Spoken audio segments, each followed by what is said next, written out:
welcome. This is a news alert from the Vatican. Pope Benedict XVI, who's giving his homily right now at the Midnight Mass, a Midnight Mass which actually started at 10 p.m., had quite a scare on his way into that Mass. There was a huge commotion as the Pope was walking down the aisle. It appears that a woman jumped over the barricades, actually got to the Pope, pushed him over. However, it was not a big problem, apparently. Certainly a lot of commotion, but not a big problem, because the Pope continued the Mass, walking down the aisle. He looks perfectly fine, as you can tell from here. However, it certainly is a season of security scares. The Vatican is once again going to be going over this. You'll remember that a couple years ago, a man almost jumped into his Jeep. We don't know at this point whether the woman had hostile intentions or whether it was just one of these cases, somebody really trying to get close to the Pope.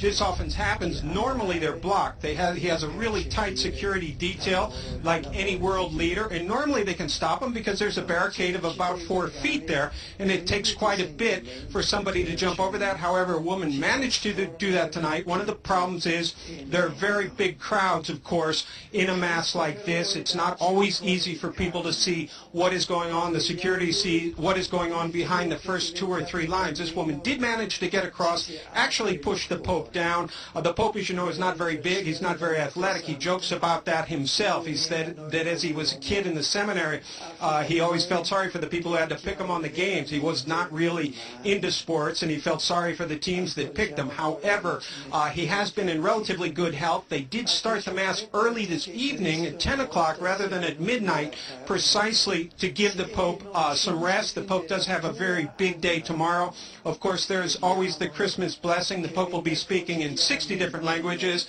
probably be giving, as he usually does, a message about peace. That is the latest here from Rome. A little scare for the Pope. Now back to Neil Cavuto.